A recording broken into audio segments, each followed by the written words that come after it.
All right, we're here for a special edition of Talking Tennis from Florida Tennis Magazine. I'm Zach Shahan. With me is publisher, owner Matt Pressman, and co- Adam Ross. top contributor Adam Ross. These guys are doing the heavy lifting. I'm this guy who's just come in to enjoy the fun recently, but it is a lot of fun. And oh my gosh, this tournament, this is our home tournament, our big tournament. I mean, there's the Delray Beach, but this is an ATP and WTA 1000, the only WTA tournament in Florida. It's really a special event. It's a lot of fun, part of this half of the Sunshine Double, and it was just a blast. Oh my gosh, Yeah. what a couple of weeks we had. And First, Zach, just any broad takeaways before we yes, get into the finals. I was going to say, is this your first time going to the Miami Open? Yes. Okay, And so let's first talk about your impressions because I'm curious to get your take on it. First time in person. yeah, it was a lot better than I hoped. Like I had been to Delray Beach Open and I love it. Yeah, And I thought, am I really gonna like the Miami Open more, or will it be too much of a big uh unmanageable event, whereas you get the intimacy of Delray Beach Open, is great benefit of the tournament. And then I got there and it was big but not overwhelming, yeah, which I found really, like, it's really manageable to go check everything out, do everything. And then the side courts, I mean, just like Butch Buchholz and Grandstand are, like, I think is the best place to watch tennis that you can come up with. I mean, yeah, it's like, and then you've got the court seven, court one, these other courts, which early in the tournament I'm sure are also stupendous. But with those two medium courts, you can be right next to the action. You can see the top players battling it out, and you have enough of a crowd that you get a real atmosphere going. I think Butch yeah. Buchholz, I think, is famous for the atmosphere it gets there, and it was something else. It was like it was special, and the ability to sit down low, like at Delray Beach Open, you don't get as low. Yeah. So the ability to sit down low and see like ground level action. You see the shot behind us here. This is where Matt and I were sitting when Shelton and Musetti were battling it out. We were Yeah. directly behind Musetti's coaches, and right next to the box where he was coming to towel off, and you're just like, wow, You're in the this is match. a Yeah. different sport from what you watch on TV or even seven rows up in a small stadium. It's something else. So I was blown away. All of the extra stuff around the grounds was super. I mean, the atmosphere, everything was stupendous. So I absolutely loved it. Top notch. I Yeah, agree. I, What I about want to you guys? I want to echo that. I Yeah. mean, first of all, it is an honor to be just a part of this thing. The third wheel here. You guys have such great chemistry, so I'm going to ruin this right now. No. To echo what you were saying, I watched on the Buckholz family court, and Jim Marks was Yeah. it was very Particular important to about Jim that that. we Yeah. call it the Buckholz family court because we were there for the dedication because Cliff was the first tournament director at Key Biscayne, and Right. Butch saw literally I hate to say, it was like a garbage dump in Key Biscayne, and they built a tournament there. He was a Yeah. visionary. So then Cliff and Butch came out to this court, here Right. at this site, much different site, and the whole family was there. I saw Shelton and Eubanks on Oh. this court playing Mello and Vaseline in doubles. Okay, wild scene. A highlight. I just got to say it for all the ladies out there. It was 3-3 in the second set after, and Shelton, they're trying to hold on. They won the first set 7-6. He takes his shirt off. Place goes crazy. Eubanks almost falls off his chair. Shelton's father is laughing. They Oh were my God. juicy. They unfortunately in the super tiebreaker they went down like 7-2 and they got up to 8-7 and they lost it. But I guess I got to say the atmosphere and the other things going on in the tournament, the wheelchair invitational, pickleball. Yeah. It's a huge thing. And I got to say James Blake always makes himself available to Yeah. talk to the media. His thing is let's make it a family atmosphere. Let's have fashion shows and concerts. There was a lot of green space. As Yeah. I said, you had the wheelchair invitational, Yeah. pickleball. it was just a very well done. I thought there was more green space. You had the food trucks.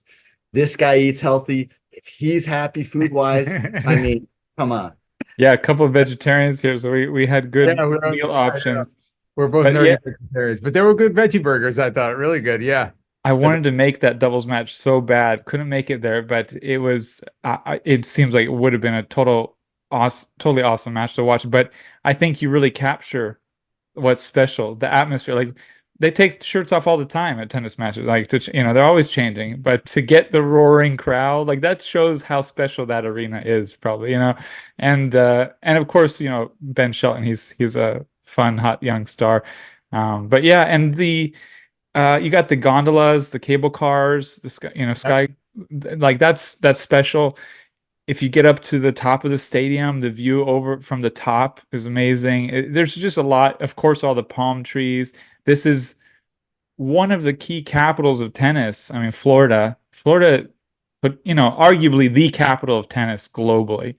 Yeah. I mean, Spain probably wants to argue its case, but a lot of people consider Florida the capital of tennis globally, and this is the big event where you pull together and you get Serena and Venus, coming and watching, or sorry, Serena coming and watching. Venus was playing, and Mike Tyson, and it's cool. And John Bon Jovi. I was going to say, let's not forget Living on a Prayer, John Bon Jovi. Florida Tennis got an exclusive interview with John Bon Jovi. I got a chance to talk to him briefly. Whoa. And huge tennis fan. Whoa. Really cool guy. Well, not a shocker because he's a rocker, but totally cool guy. And he talked a little bit about, rock and roll and tennis. And I think I put that up on our site, and very nice to get a chance to chat with him. And his best answer, I said, do you play tennis? He goes, religiously, and I stink. That's yeah, exactly. Well, that's what you love to see. You got Jimmy Butler, basketball, huge tennis fan. Ronaldo, the original Ronaldo from Brazil, was there one match. We actually, my wife was taking a selfie of the court, of our seats in the court, and he was on the screen behind, and we didn't realize it until we looked at the photos, and we're like, oh, they were showing Ronaldo on the screen. And the first gentleman. I mean, you just get such a cool mix. But yeah, let's jump into the tennis. So the men's final, we'll start with that. Oh, I got a lot to say about that. So I think Sinner, watching Sinner dismantle Medvedev was just a clinic. It was like unbelievable to watch. And I thought the semifinal, which was 6-2, 6-1, right? Right. And then never would have thought that he would have come up against Dimitrov and done basically the same thing. But, the way that he controls the geometry of the court, the pace on the ball, the constant pressure, his ability to dictate points, Dimitrov just didn't have an answer. And he had an answer for everyone. I mean, Hurkacz, we watched that 3-set match, which was unbelievable. We talked about in the last video. Carlos Alcaraz, obviously, the ability to just take apart Alcaraz with ease is unbelievable. And then it was a tough match, but at the same token, I thought that would get him ready for Sinner. I was dead wrong. Sinner just destroyed him. And it was just a testament to Italian tennis, which is just coming up through the ranks, kind of taking over for where Spain was. And unfortunately, where the Americans were years ago. But wow, Sinner is just amazing to watch up close. Yeah. We got a chance. So I got a chance to go to the presser for Jannik Sinner and Dimitrov and Darren Cahill. So some interesting stuff, but Cahill is very, very he defers a lot, but he said that Sinner absorbs information. He's a great kid to work with, is what he said, but he gave a lot of credit to Umberto Ferreira, Sinner's fitness coach. And then it was interesting because Jannik kind of echoed that, because we said things like, why did you play so well? And he goes, I'm in shape. He goes, I know I can last out there. Now, Matt, who can observe tennis incredibly well, was explaining to me a little bit before we got on here about how Sinner moves like a skier. And of course, I did ask Sinner about skiing the other day. Very true. And he could have been a championship skier. And so he has great movement. So I mean, I would just to echo what we talked about. I mean, the way that Sinner sets up to return serve, the way he's so wide with his legs and so low, looks almost like a skiing stance. The strength of his legs, his ability to move laterally, get in and out of corners really quickly is unbelievable. And I think his fitness is the kind of thing that, wins matches easily, even against a Dimitrov. And so, yeah, I mean, but look, Dimitrov has got incredible fitness, even at 32 years old, 31, 32 years old. Amazing. But at the same token, I did feel like in the second set, Dimitrov was getting fatigued, and I felt like he was slowing down and making some unfortunate decisions, trying to hit drop shots where he shouldn't, trying to go for, big backhands that were going wide, spraying the ball a little bit more than we've seen him in other matches. And again, is that the result of Jannik Sinner putting on so much pressure and dictating points so well, or was that a result of Dimitrov's fitness not being quite to the level of Sinner? Hard to say, but at the end of the day, yeah, wow. I sort of just felt like he was feeling hopeless. I mean, like, what am I supposed to do here? And I mean, many other years or tournaments, you feel like Dimitrov's level would have been good enough to win the tournament. Yeah. Sinner absolutely looked like he's unplayable, untouchable on another planet. I mean, I know he just lost in Indian Wells, but he prefers the fast hard courts. Yeah. Alcaraz likes the slower. I mean, they both are tremendous on both, but if you're going to give one an edge, you give Sinner an edge on fast. And I mean, he just looked like there was no one on the planet who would get a set off him. Like, it just, I mean, obviously it was a final, but I mean, even like historically, he was not, he's too perfect right now. It's scary. It's legit scary. He's painting lines like it's like he's in practice. He's I mean, he's just unbelievable. And yeah, his movement. I mean, I think we've talked before about how he was a national champion skier as a junior in Italy. And Djokovic also had the strong skiing background and how they move. And he slides around and he slides onto the sides of the courts, but hits stable, hard balls. He's not sliding and hitting a chop save. He's sliding and hitting a drive backhand or a drive forehand, and he's so stable. And you have to think the skiing background helps. I mean, I know it's Florida, but still. But really, I mean, I was just like, man, Dimitrov's playing great, but Sinner's just on another planet. And you sort of felt like that going into it, but at the same time, sort of, I was hoping Dimitrov could sneak in a little bit more of a surprise, but it was just it was just too good. Yeah, I don't know. I'm sorry, I'm going to step on you there. No, I'm done. I'm just rambling now. Two great points. Level. Darren Cahill, when asked from a 1 to 10, he said he was a 10. So I thought you were going to say 11. right. And then, but age. Let's talk a little bit about age. Yeah. Okay, so I asked. So when they bring the non-winner, I'll say, into the press conference, Grigor Dimitrov, who has a great personality, you're a little bit concerned. Like, what do you say? So I started off just saying, you brought the backhand into the top 10. And you played fantastic, and you had a great run, and you beat the one hand back, and you beat Hurkacz, and you beat Alcaraz, and you beat Zverev. So I just said, we're in Florida, which is where they found the fountain of youth. Have you been drinking from it or working out? Okay, so he starts laughing. But when you look at this tournament, and of course he said it was hard work, and he said he takes all the positives in the world out of this. But let's look at some of the ages of these players. Danielle Collins, 30. Okay, she wins. Yeah. And she's Bethanie Mattek-Sands, 39. Dimitrov, 31. Rohan Bopanna, 43. 44. Yeah. I was like, what is he now? 42? And I Googled it. 44. I was like, wow. And the young guy on that team is Matthew Ebden at 36. Yeah. So for me, this is it's like Florida, the fountain of youth tournament. That's it. That's that's the theme.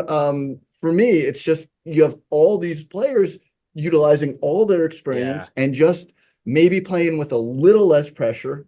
Mattek-Sands was completely fired up in her press conference. I mean, she's a fire plug anyway. And Sofia Kenin is just loving life. Yeah. So of course, we love the Florida angles. And Danielle, I'm jumping around here, but Danielle Collins, obviously, that's the story of the tournament. Yeah, we'll get to her for sure in a So sec. I jumped a little bit, but to me, I love that. I love that. going Fountain of Youth. I think Fountain of Youth is a big theme. I think going to Florida, what are we most excited about? Obviously, Danielle Collins. So, and obviously, Danielle Collins is up your neck of the woods in St. Petersburg. I know you're in Bradenton, Sarasota area, but what's your take first on Danielle Collins? And we'll talk a little bit about our thoughts. I'll come back to her, but I think that's a really I love that what you did there. And it's funny too, because Florida is such a brutal place to play with humidity. And we saw people fainting because the qualifiers, Berrettini struggling. And I think it's a little bit of a testament to how much the more experienced, we'll say, players learn to manage these things. Like they learn, it's not just like a break every half hour. It's like you learn throughout like every minute of a match how you're managing the heat, the conditions, and their ability to do that. Of course, a lot of them train or live here, so that helps. But still, I think that's experience, And I missed one glaring example, and I'm sorry. Yeah. No, go for it. Sorry, Andy Murray. Yeah. I mean, right. He had a great run. Yeah. He wrote on the camera, "There's a lot of life left in this dog yet." His old dog. And of course, Matt's at the match of the tournament. Matt got runner-up. Right. I was very lucky getting the matches I saw. Yeah. And you're in the front row, and if he doesn't hurt his leg, he would have won that match. I mean, he took it. It was unbelievable. So that was another, example. Yeah. And Matt won. Berrettini was the guy who was doubled over. Yeah. In the other match. Yeah. And Murray was fine. Berrettini almost fainted in that first round. Yeah, and it's here's Andy Murray, the old, the old dog as he calls himself. Yeah. And he winds up going a few rounds and doing pretty well here. So. And Matt won runner-up in the media tournament. Look at that. I mean, I don't know the ages of the competitors, so it probably wasn't a lot of 30-year-olds there. And Adam won the Jim Martz Award, which is very cool. So look at that. Media Center, which is very cool. So let me address. Took home some Moroccan oil. Let me address both of these. Matt is some gift bags. A phenomenal tennis player. He's a really good ridiculous. Not at all. And I was there, kind of doubled over, trying to do something, and I'm watching him going. Let's put it this way: if Florida tennis has a chance to win the tournament, it's this guy. Okay. Yeah. But it was so much. How much fun is it being on the Miami Open courts and playing, my gosh, having people look and go, I think that guy might be, something until I hit a backhand over the fence. Right. Seriously, how great is it to play in the Miami Open? It's the coolest thing. So this is just kind of a little insider thing, but what they do at the Miami Open is they actually have a media tournament, meaning that journalists and photographers and folks in the media get a chance to play a tournament. And so now 2 years in a row, I've been runner-up, and I'm training all this year to get the win next year. Gonna do this. I'm playing next year too. You're I'm training from yesterday to next year to get in there. Burgers. We're gonna be getting after it, so it's very big. But let's let's wrap up with. Let me do one last thing. The Jim Martz Award. Jim Martz passed away. He was Florida Tennis. He is Florida Tennis. Yeah. And they created a Jim Martz Media Award. It's to someone who demonstrates, I guess, the good ideals that you want. And I'm like flabbergasted that I won the award, and my name's going to be on that plaque. I'm so proud. I must confess, I did bring a lot of the media people cookies throughout. I think it helped immensely. Do whatever you got to do, man. I want to thank the media room. I want to thank Tony Woods and Lisa Franson and Pete Holterman and Michelle Mayer and Olivia Tate and all the ATP and media people, all the WTA media people. Is this a Danielle Collins? Thank you. Thank you. I want to thank everyone who made this. But I really just want to thank them separately, because when you cover a tournament like this, they made it so unbelievably. And I want to give one last thing before we get there. Shout out, the Miami Open is this. I realize this more and more as we were on site, is a city. So the security people, the credential people, the park people, the vendors, the ball boy. I mean, it is. I know I'm giving it. It's not a speech like I did not win the slam. No. I did not win the 1000, but it's a city, and the people are amazing there. The people working every job there. I mean, just amazing. A great crew. Yeah, no, we had so much fun. Obviously, it's coming through because we're just glowing and happy with. I'm ready for. Are you ready? I wish There were some super nice, helpful people. I was like, wow, this is special.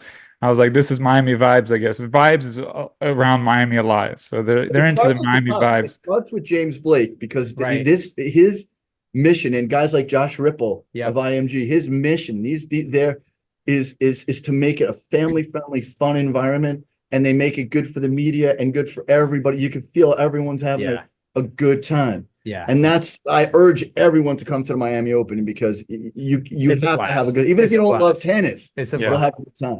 Exactly. There's a lot of people there who don't, I think, even watch tennis, but they had fun.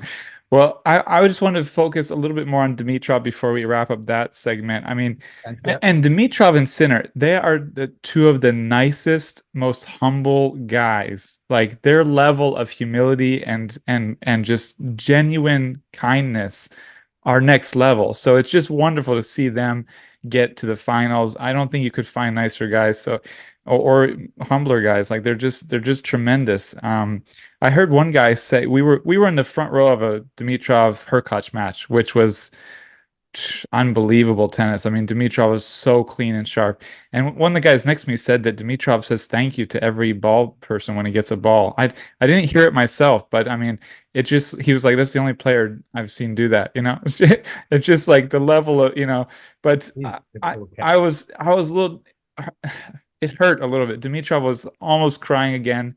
He almost won a big title last year and cried. Djokovic took him out in the final, and his level the past 6 months or something has been so sharp and clean that you just feel like, wow, he's just at the peak of his career. He's doing amazing, and he could really win something if he doesn't play one of these aliens again.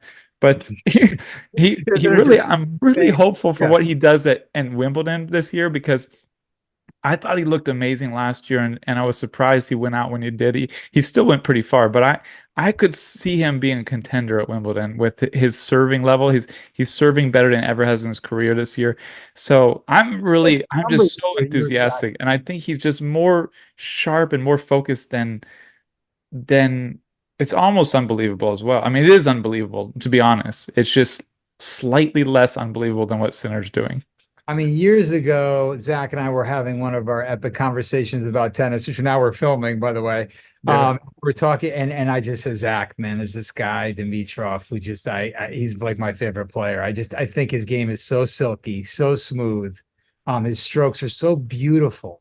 His hands are unbelievable. I mean, his serve is gorgeous. He's just got such a great game, but it's all talent and all pretty. He's not putting the pieces together.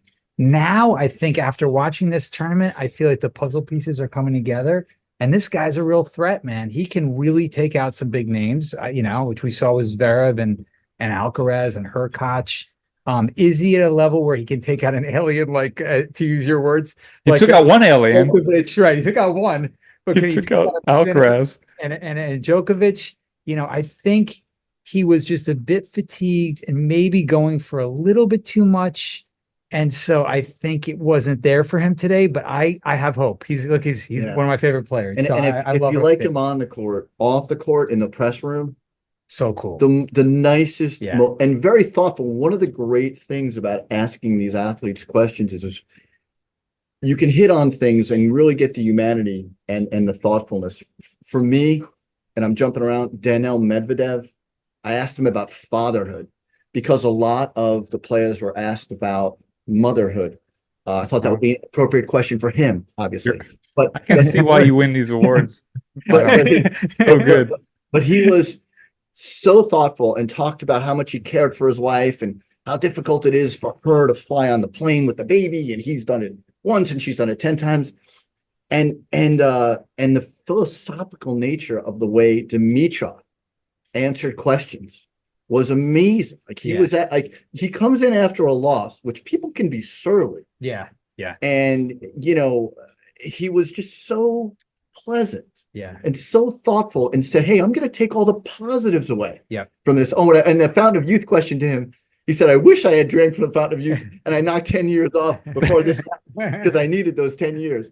But oh my gosh. But so thoughtful about how he's going to take the momentum from this and what he's learned from this. And then he talked the other day about Serena Williams and their relationship, but such a thoughtful and interesting and introspective person. And that's sometimes you can make that connection in these press conferences if you ask thoughtful questions, that aren't necessarily about string tension, And the thing, I mean, Dimitrov to me is like tennis's James Bond. He just seems cool, man. There's something about this guy. He's cool, man. Everybody just. But I think we have to cut it off. My wife already has a crush on him from this week, so like, no, it's all good. Yeah, so we got. I agree. Jump to Danielle Collins. That's funny, man. Yeah, no, I agree, and I was just, I didn't want to interrupt. It was a good timing for it, but yeah, we're big environmentalists too. He's a really deep, serious environmentalist. He does a lot on that. He's I think just as a player, you don't ever see him like yelling at his box, complaining. When he's missing, he's positive out, and everyone gets a little down, but he doesn't get like 99% of players. Like, he's just so positive and such a deep person. Medvedev is widely considered the GOAT of press conferences. I wish I had gotten a chance to ask him anything, because his answers are always brilliant. I mean, he's really absolutely the best pressers. Medvedev and also Collins. Yeah. Oh, yes, Collins as well. So we'll transition to Collins, but you go ahead. You make the transition. Was it was incredible. But getting back to Dimitrov for just a moment, so first of all, he got labeled with the whole baby fed thing. Right. Now, 2 of the matches he played here were Federer-esque, as you pointed out. Absolutely. I mean, the backhands, it was redonkulous. So today he gets asked, who did Sinner remind you of, or did anyone ever give you this much trouble? He goes, look, Roger Federer was the guy for me. He goes, I played matches against Roger Federer where I wanted to bury myself under the court. Right. And that's just a great, everyone's just laughing. And Alcaraz, I got to give him some props, because Alcaraz got, he took his lumps. He took his lumps from Grigor. Yeah. And said, hey, the guy played flawless. The guy played 9.9 out of 10. He made me feel like I was 13 years old. Now, when Dimitrov was asked about that, he started laughing and said, there's like a 12-year age difference between us. Right. So it kind of worked out. Yeah. So anyway, I just wish, if everyone has a chance to watch any of these press conferences or read any of these, thoughtful, most fascinating athletes. Well, and so there are 2 more things on him too. I'm on a lot of tennis, or I've been on a lot of tennis forums and chat communities and whatever. And I mean, we saw Dimitrov in Delray Beach Open. Venus and Serena came to watch him a few years, 4 years ago, 3 years ago. I'm not sure, but he didn't get very far. He was struggling at that point. Yeah, and like at that point, and probably a couple years before, a couple years since, like, everyone's like, "Oh, you're over the hill, retire." Like, people are nasty online, and they're like, and so many people wrote him off and said he's done, whatever. He's past his peak, and I'm so inspired by his ability to reach a higher peak. I mean, of course, he was a higher rank at one point, and he had great success, but you sort of feel like Djokovic, he's become a much better player. And I don't know, it's really inspiring to see, and it couldn't happen to a nicer person. So we'll see where he goes from here. But he doesn't look, I mean, he looks like he can go for a while. He's so fit, so sharp. His footwork is absolutely incredible. I mean, he never misses a beat on the footwork. It's crazy. Yeah, but we can't. I don't think you're helping your wife lose this crush with this conversation. No. She won't watch this anyway, unless Dimitrov gets on here.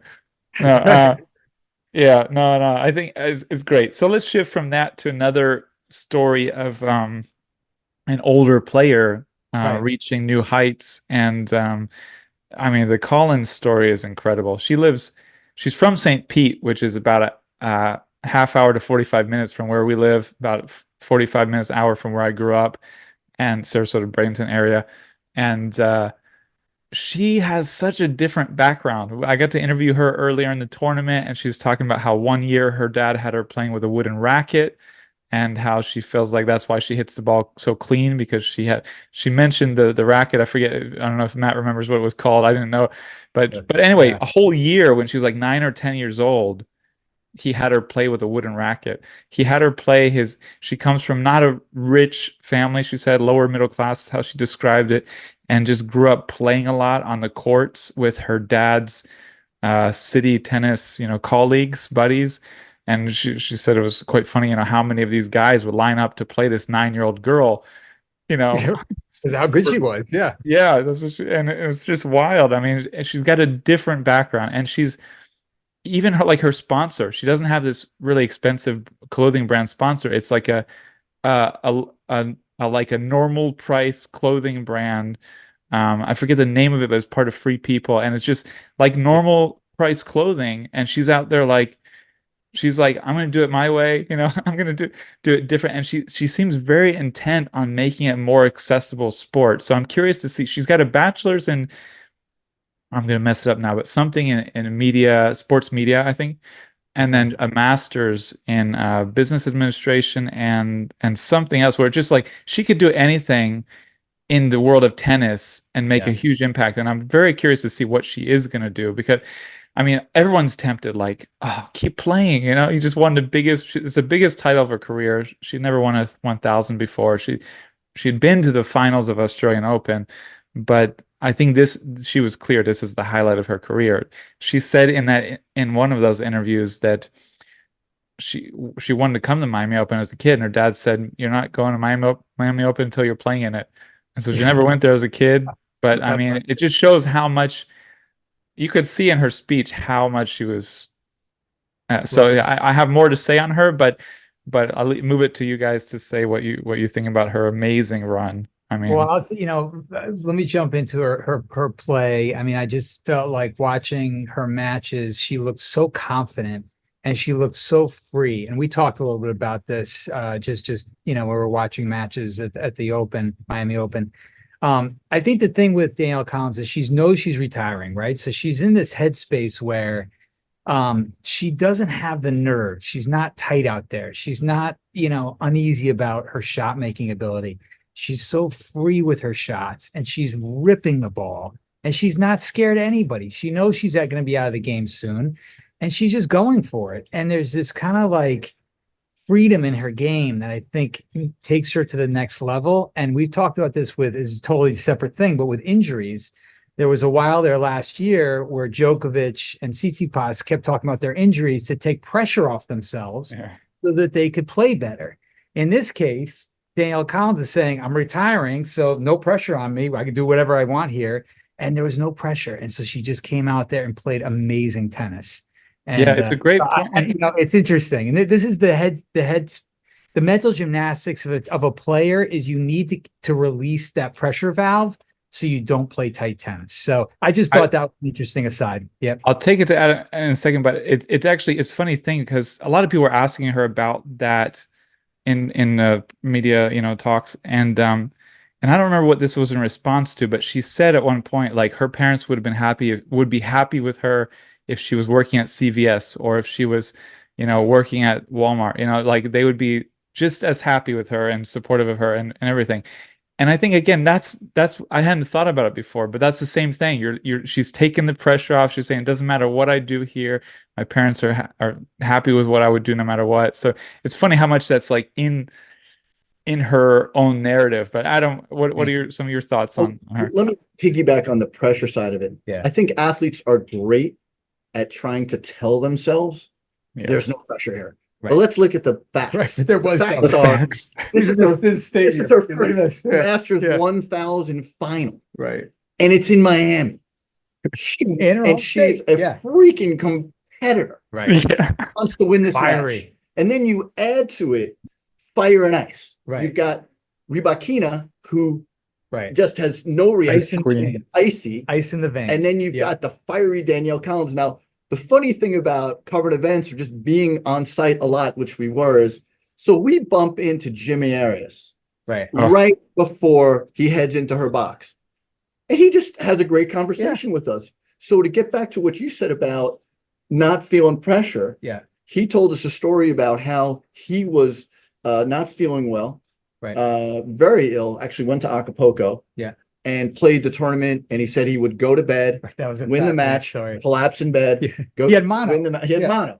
And so yeah, there is something to that, but I think that she used that device. Yeah. Hey, I'm not under pressure, but she wanted to win that match. Oh man. The competitor, I'm so happy she won the match.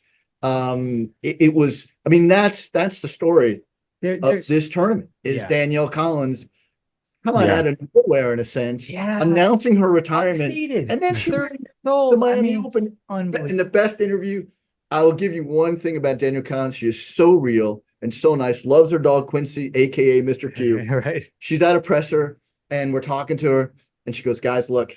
And I start asking her about, did Mr. Q watch? She goes into this whole thing about how Mr. Q's watching TV and but I'm not home. He's confused, or dog's confused. And then she goes, and by the way, she goes, I got to go pick up Mr. Q at daycare. And that was it.